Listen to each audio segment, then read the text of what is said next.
मुंबईकरांसाठी आनंदाची बातमी। आज रेल्वेच्या तिन्ही मार्गांवर मेगा ब्लॉक नसेल। भाऊबीज असल्यामुळे रेल्वे प्रशासनाने आजचा मेगा ब्लॉक रद्द केलाय। मुंबईतील लोकल सेवा सुरळीत सुरू आहेत। पुणे महापालिकेच्या मिळकत कराच्या उत्पन्नाला ब्रेक लागलाय। महापालिकेमध्ये नव्याने समाविष्ट केलेल्या गावांच्या मिळकत कर वसुलीला स्थगिती मिळाल्यामुळे महापालिकेच्या मिळकत कराचे उत्पन्न कमी झालंय।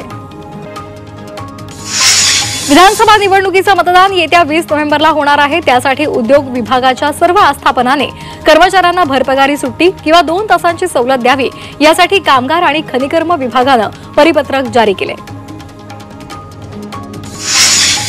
पुणे महापालिकेच्या 71 कर्मचाऱ्यांनी नोकरी सोडलेली आहे। बदलती कामाची पद्धत, त्याचबरोबर कामाचा व्याप आणि काम करताना होणारा मानसिक त्रास याला कंटाळून या कर्मचाऱ्यांनी नोकरीला रामराम ठोकलाय। तर कायमस्वरूपी असलेल्या 13 कर्मचाऱ्यांनी स्वेच्छानिवृत्ती स्वीकारली आहे। पुढील 24 तासात कोकण, मध्य महाराष्ट्र आणि मराठवाड्यामध्ये वादळी वाऱ्यासह पाऊस पडेल असा इशारा हवामान खात्याने दिलाय। तर कोकणाला येलो अलर्ट देण्यात आलाय। दरम्यान वातावरण ढगाळ असल्यामुळे राज्यातून थंडी गायब झाली आहे। मात्र लवकरच थंडी परतेल असा अंदाज हवामान खात्याने वर्तवलाय। बंडखोर उमेदवारांची नाराजी दूर करण्यासाठी शरद पवार आज इंदापूरमध्ये असतील अशी माहिती मिळते। शरद पवार आज नाराज नेत्यांच्या भेटी घेतील। हर्षवर्धन पाटील यांच्या विजयासाठी पवार मैदानामध्ये उतरणार आहेत। इंदापूर तालुक्यामध्ये पवारांच्या गुप्त बैठका होणार असल्याची माहिती सुद्धा सूत्रांनी दिली आहे। मुख्यमंत्री एकनाथ शिंदे मुंबईमधून आज प्रचाराचा नारळ फोडणार आहेत। आज कुर्ला, नेहरू नगर आणि अंधेरी पूर्व येथून शिवसेनेची पहिली जाहीर सभा होणार आहे। कुर्ला, नेहरू नगर विधानसभा मतदारसंघातले शिवसेनेचे उमेदवार मंगेश कुडाळकर यांच्यासाठी मुख्यमंत्री सभा घेणार आहेत। मनसेच्या प्रचाराला उद्यापासून सुरुवात होणार आहे। मनसे अध्यक्ष राज ठाकरे उद्या डोंबिवलीमध्ये प्रचाराचा नारळ फोडतील अशी माहिती राजू पाटील यांनी दिली आहे। डोंबिवलीच्या P&T या चौकामध्ये प्रचार सभा होणार आहे। काँग्रेसचे सरचिटणीस प्रियंका गांधी आणि राहुल गांधी प्रचाराला सुरुवात करणार आहेत। राहुल गांधी आज मनंतवाडी येथल्या गांधी पार्कमध्ये संयुक्त सभेला संबोधित करतील आणि त्यासाठी प्रियंका गांधी 7 नोव्हेंबरपर्यंत केरळमध्ये असतील। काँग्रेसचे बंडखोर राजेंद्र ठाकूर यांनी अलिबाग आणि श्रीवर्धन मधून आपला उमेदवारी अर्ज दाखल केलाय।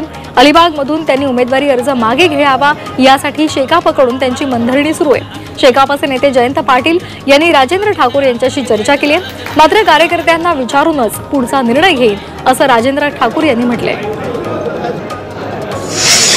10 नोव्हेंबरला सोलापूरमध्ये उद्धव ठाकरे यांच्या 2 जाहीर सभा पार पडणार आहे। सांगोला आणि दक्षिण सोलापूरमध्ये ठाकरेंची तोफ धडाडणार आहे। अमर पाटील दक्षिण सोलापूरचे महाविकास आघाडीचे उमेदवार, सांगोल्यामध्ये दीपक साळुंखे हे निवडणुकीच्या रिंगणामध्ये आहेत। अमर पाटील आणि दीपक साळुंखे यांचा उद्धव ठाकरे प्रचार करणार आहेत। काँग्रेसचे नेते राहुल गांधी नागपूर दौऱ्यावर येणार आहेत। 6 नोव्हेंबरला राहुल गांधी संविधान संमेलनामध्ये सहभागी होतील अशी माहिती विजय वडेट्टीवार यांनी दिली आहे। विधानसभा निवडणुकीसाठी वंचित बहुजन आघाडीने स्टार प्रचारकांची घोषणा केलेली आहे। यामध्ये पहिल्यांदाच प्रकाश आंबेडकर यांचे बंधू ग्लोबल रिपब्लिकन पक्षाचे अध्यक्ष भीमराव आंबेडकर यांचा समावेश आहे। वंचितच्या स्टार प्रचारकांच्या यादीमध्ये 20 पदाधिकाऱ्यांची नावे जाहीर करण्यात आली आहेत। केंद्रीय गुप्तचर यंत्रणांच्या अलर्टनंतर उपमुख्यमंत्री देवेंद्र फडणवीसांची सुरक्षा वाढवण्यात आली आहे। फोर्स 1चे 12 जवान फडणवीसांच्या सुरक्षेसाठी तैनात करण्यात आले। नागपूर आणि मुंबईमधील निवासस्थानासह सार्वजनिक कार्यक्रमातही फडणवीसांच्या भोवती फोर्स 1 कमांडो तैनात करण्यात आले। ज्यांना गद्दार बोललं जातं तेच मुख्यमंत्री होतात असं अजब विधान उल्हासनगरच्या भाजप जिल्हाध्यक्षांनी केले। उल्हासनगरमधील भाजपचे आमदार आणि उमेदवार कुमार आयलाने यांना स्थानिक साई पक्षाने समर्थन दिले।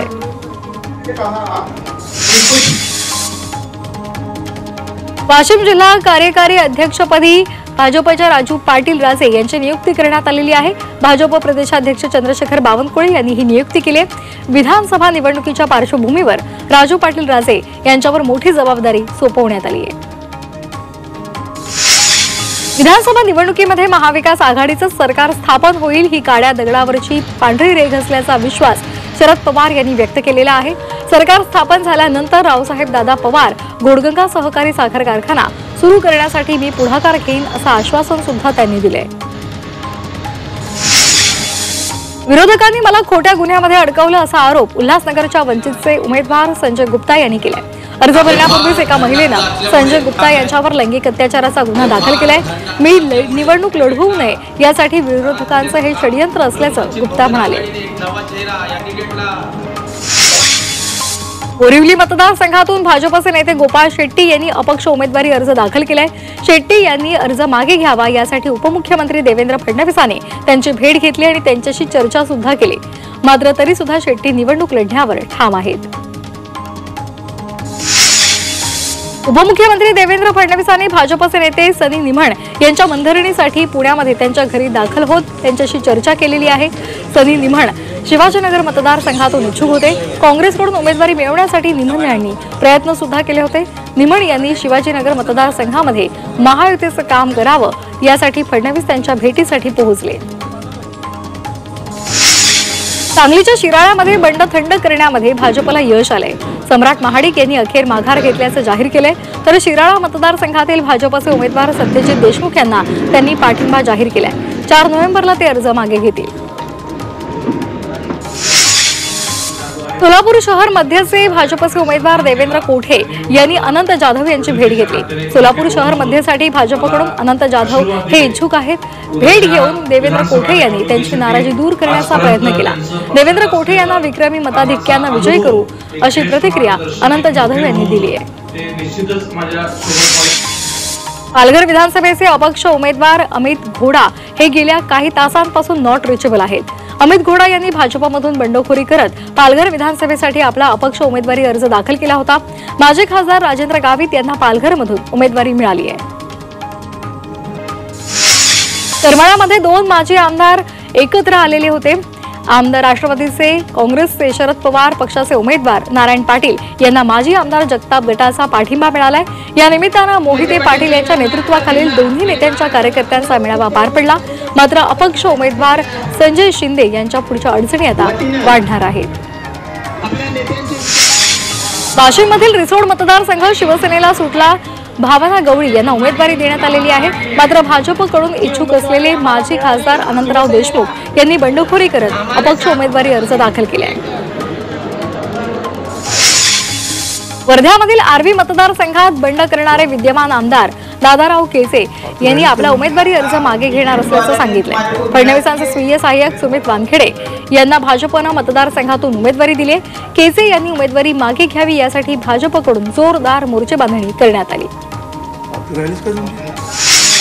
कल्याण पश्चिम मतदारसंघातून शिवसेनेचे उमेदवार विश्वनाथ भोईर यांच्या विरोधात शिवसेनेचे जिल्हाध्यक्ष अरविंद मोरे यांनी अपक्ष उमेदवारी अर्ज दाखल केला होता। मात्र त्यांनी निवडणुकीतून माघार घेण्याचं जाहीर केलंय। मुख्यमंत्री शिंदेंच्या भेटीनंतर त्यांनी नाराजी दूर झाल्याचं सांगितलंय।